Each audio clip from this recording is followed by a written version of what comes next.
أعوذ بالله من الشيطان الرجيم. بسم الله الرحمن الرحيم.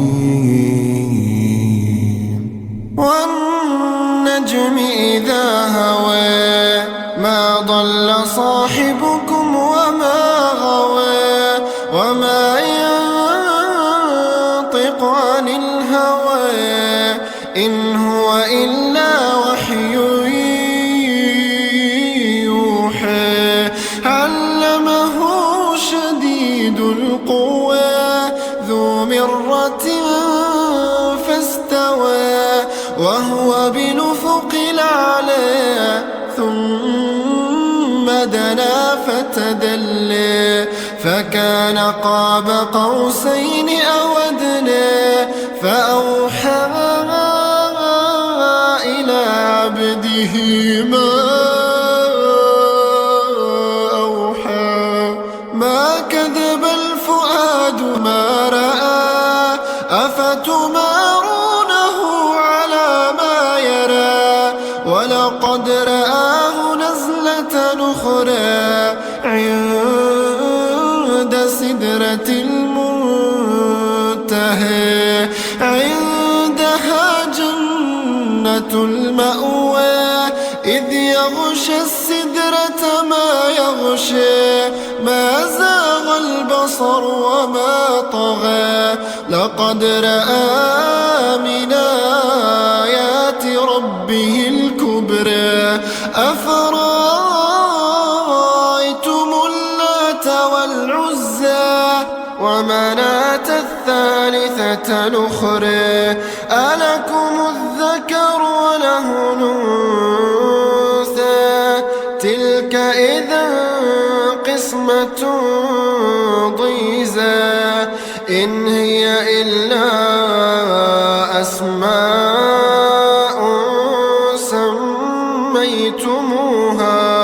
سميتموها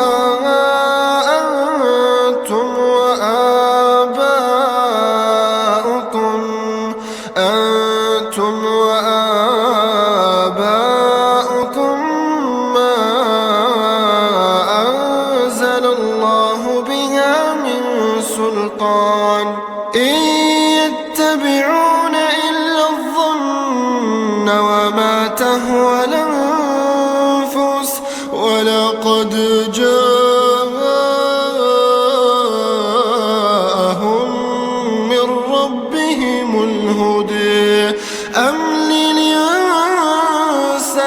ما تمنى فلله الآخرة والأولى وكم من ملك في السماوات لا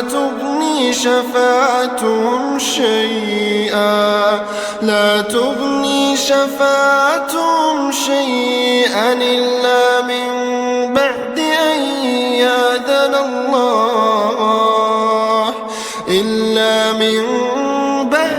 أن يأذن الله لمن يشاء ويرضى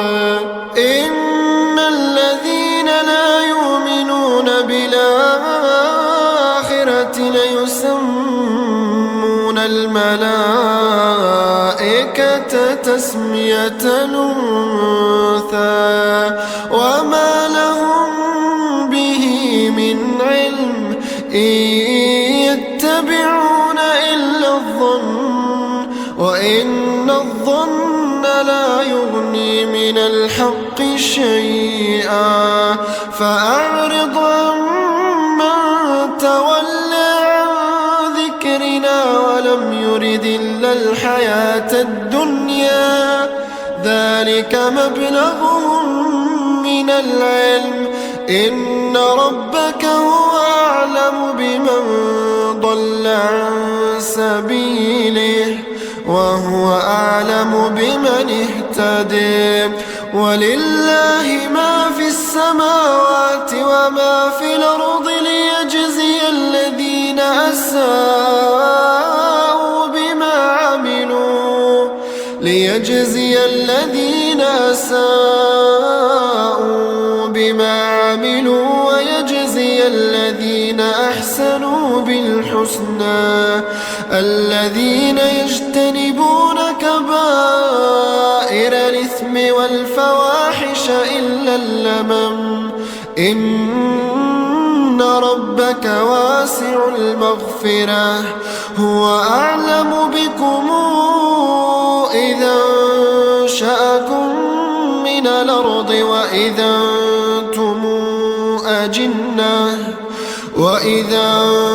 أنتم أجنة في بطون أمهاتكم فلا تزكوا أنفسكم هو أعلم بمن اتقى أفرأيت الذي تولى وأعطى قليلا وأكدى أعنده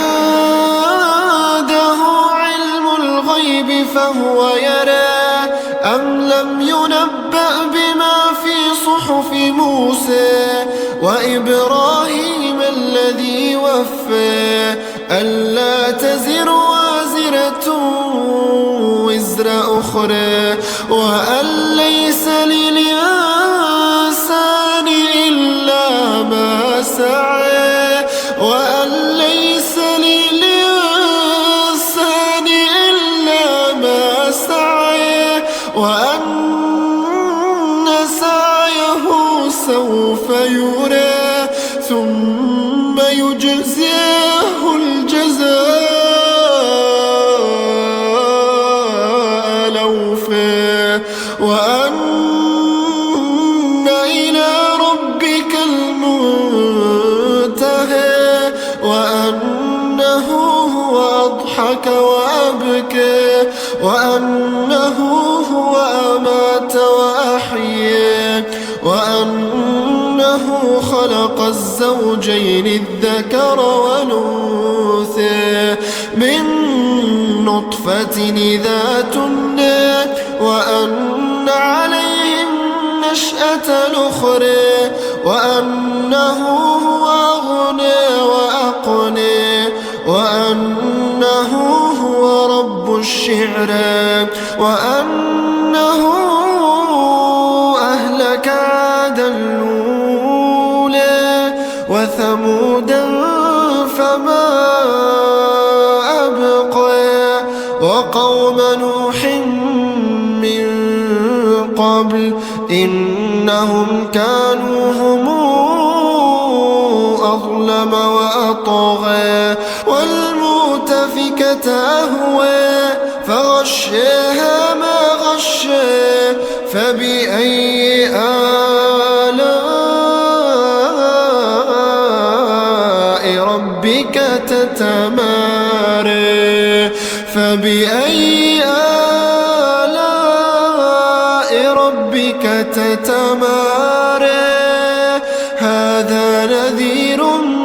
من النذر الأولى أزفت الآزفة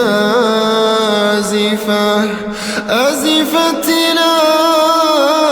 الآزفة ليس لها من دون الله كاشفة أفمن هذا الحديث تعجبون وتضحكون ولا تبكون وأنتم سامدون فاسجدوا لله واعبدوا